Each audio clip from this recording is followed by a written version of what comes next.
Question 7, a simple case of finding solutions from the graph they've given us. Let's have a go at it.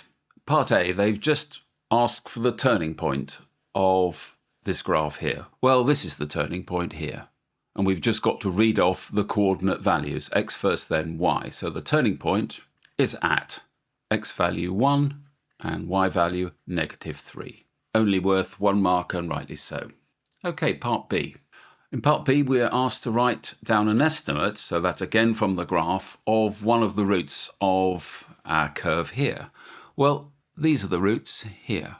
So the root is somewhere in between 2 and 3, and we've got to estimate how far along that root would be.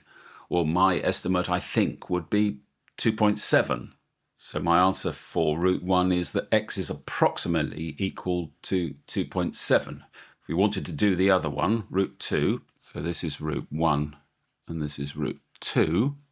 Root 2, x is approximately equal to, well, it's 0.